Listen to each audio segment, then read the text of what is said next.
markaan waxbarashada ka warramayno waxay dhahdaan aqoon-yahanadu waxbarashada dunida taalloo dhan 3 qaybood baa loo qaybiyaa. waxbarashada dunida taalloo dhan waxaan waxbarashada xoog uga warramayaa waxa weeyaan dee ilmahan intaynu iskuul geyno ayna wax dhaba ku darsanin. si awgeed waxaan rabaa inaan tilmaamo waxbarashadu khatarteed iyo waxa loo dhigaa wuxuu yahay iyo natiijada productkay soo saartay saynu arkarno. culumta bay yidhahdeen dunida taalla waa 3 qaybood. qayb waa la kala qarsadaa, laysmana siiyo, sinaba laysuguma ogolaado.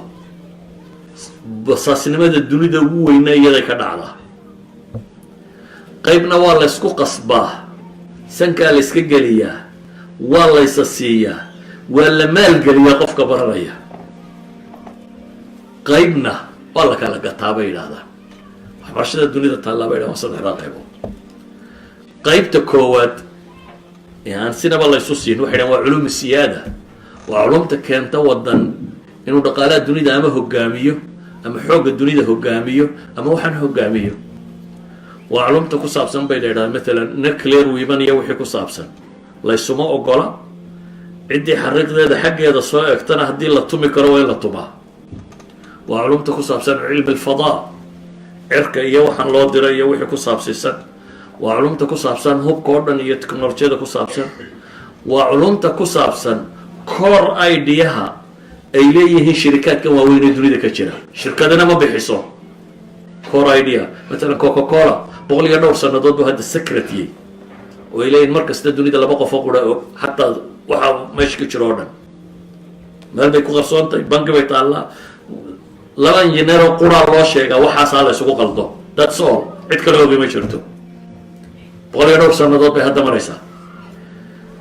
idan aqoomaha dhaqaalaha abuura, xoogga abuura, taliska abuura, waxaa abuura laysma siiyo. waxay yidhaahdaan dunida marka la eego basaasnimada ugu badanina waa meesha ay ka jirto. waxa ugu badane laysbasaasaa waa in aqoon la xado. weliba bay leeyihin waa meelaha inta isku jaalka ay xataa isbasaasaan isxadaan. sanada qaar bay waxay leeyihiin westranka basaasnimadii ugu badnaa isku sameeyey. waxaanay ku saabsiisan tahay maxay?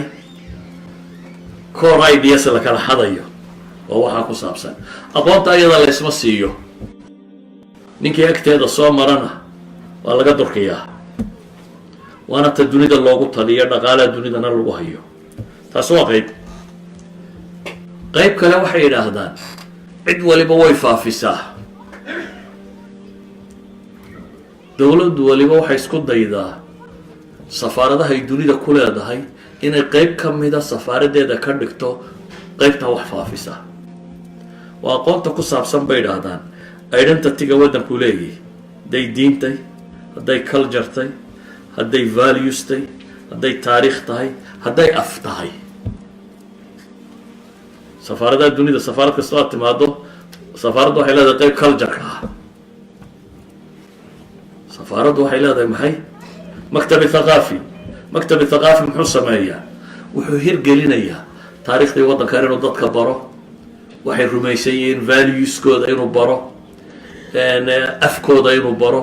ummad waliba waxay jeceshay afkeedu inuu faafo oo uu dunida gaadho.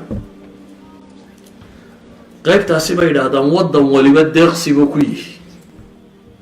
dunida inta kale diintiisa iyo dhaqankiisa iyo afkiisa iyo valueskiisa imika western oo dhan baad maqlaysaa waxay leeyihin xuquuqul bini aadamku ku xidhan yahay donorsku waxay bixinayaan.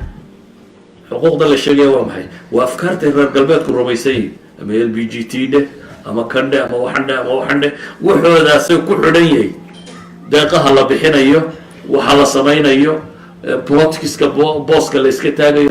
idan waa valueskoodii bay faafinayaan. waa xun iyo waa san iyo kaas iska damayso. waa valueskoodii baa faafinaya. waddan waliba wuxuu tijaabinaya afkiisa siduu noqon lahaa maxay? af international oo dunida laga yaqaano. waddan waliba wuxuu raadcaynaya taariikhtiisa sidii loo baran lahaa ayuu noqon lahayd. kaana sakaa la iska geliyaa waddan waliba inuu maalgeliyo. waana meesha ugu badan ee wasaaradda waxbarashadu qabato. higher education marka laga yimaado wasaaraddan waxbarashadu waxa ugu weyn ay qabataa waxa weeyaan cultureka iyo valueska iyo afka iyo dhaqanka iyo diinta iyo aragtiday dadku leeyihin inay ilaaliso oo dadka la baro. qaybna bay yidhaahdaan cilmiga ka midi waa qaybta bini aadamku wadaago oo waa la kala gataa una iyada lacagtaada, dhakhtarnimada iyo injineernimada iyo waxyaabaha kalaynu sheegno, idaarada iyo handasada iyo waxaa la kala barto oo dhan. jaamacadkaad fiigaaga haddaad la baxdo waa maxay? waa kuu banaantay. therefore iyada waa la kala gataa. professorkana waad gadan kartaa, jaamacaddana ardaygaaga waad keeni kartaa, waa suuqa dhaqaale ee furan ee obinka. idan waxay dhahan tacliinta dunida waa saddexdaa qaybood. waa qayb aan laysu ogolayn secrets oo cid waliba inay ilaashato rabto, qayb sanka layska gelinayo cid waliba inay faafiso ay rabto, iyo qayb mushtarak bini aadamku u yahay oo cid waliba ay gadayso.